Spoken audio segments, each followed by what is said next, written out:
Alright guys, welcome back to M.P.O Production Outdoors. So today we're going to do a ground blind brush up, basically just see exactly how I set this thing up, put some cover on it, some forage. As you can see behind me, this is what we're going to simulate as our blending in, and we're going to get to it. So I'm going to pop up this 3-wall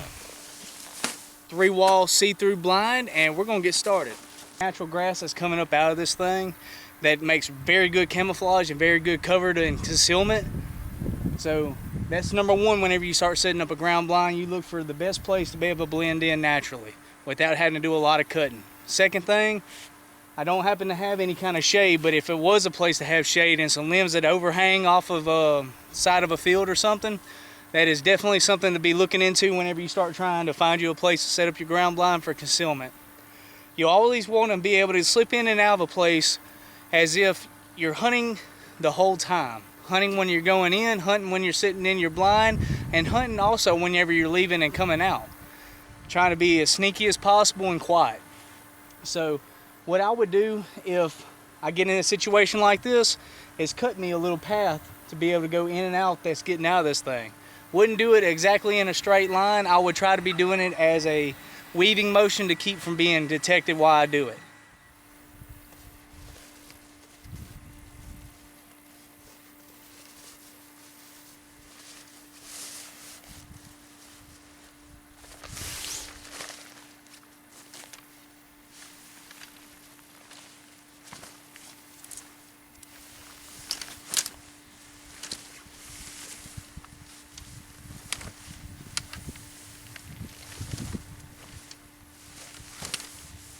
So as you can see here, I got this thing set up and put in the place that I would like for it to be at. I'm going to take my forage and I'm going to go around it, and then I'll kick some of this stuff that's already natural in this area to blend it in and finish blending it in. The more you put around it, the better. Everyone's going to have a different opinion about it. I love to be able to have it completely look natural. It seems like the deer and wildlife really are less spooked about it. They will be more adjusted to it. Turkeys not as much, but deer definitely need to blend it in some, because what they were looking at is just that shiny, basically.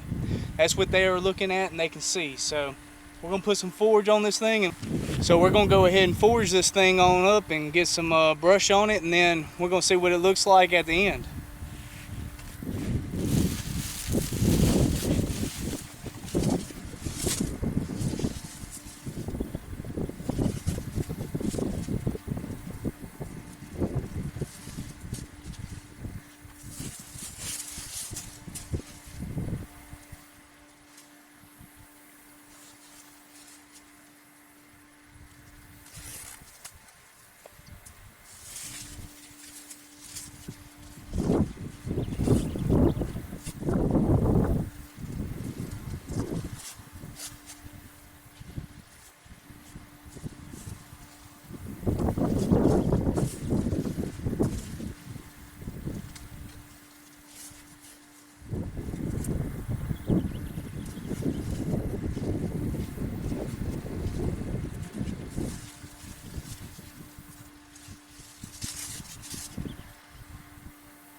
Okay, so now that I got my basic line of it, what I like to do is find an area that's already naturally kind of thick with brush, like this area right here that has the green, same kind of stalks and everything that is. Behind this button brush here, I'm gonna put it in there and then start forming around it again, so that everybody can kind of get that gist of how I camouflage these things and put them all together perfectly. Now, this is something that you have to think about, is if you leave it where it's already in the ground, it stays greener longer and it doesn't fade and dry out and brown. This stuff I cut was only like 30 minutes ago and it's already wilting and drying out. It's like 100 degrees out here, but I wanted to make this video and get this thing pretty much going, because deer season is right around the corner and Mississippi velvet season is September 12th to 15th, and that's right around the corner. So I wanted to get out here and just make this video and kind of describe what I'm doing.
This right here will be the final little bit of brush in to mix in with this stuff to make it virtually invisible. So that's what I'm gonna do, is put this last little bit, and then I'm gonna give you a good close-up pan of what exactly I've done with this thing.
I would say this thing is blended in pretty well. That's a lot of brush to be able to make it just blend into its environment very well.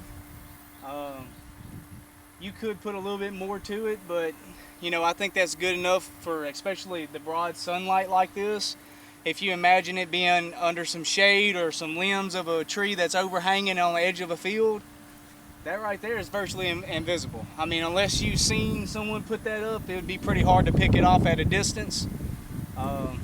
Notice all the shine to it is just about gone. So I'm gonna get y'all a close-up and a really good pan view, and we'll do an inside view and kind of let y'all look at it like that too. It's got one little area right there, but that would be realistically for your barrel or your crossbow or compound bow to be able to fire or shoot out of.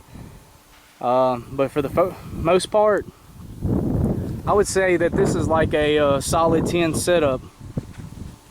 Even on its side over here, it's got a lot of cover on it. So, and that's what we really were wanting to do, is just have this thing virtually invisible. Have this big stalk on this side with the stuff that's already growing up naturally out of the ground. It blends this thing in pretty exceptional, and we're gonna get an inside view and kind of see it like that too.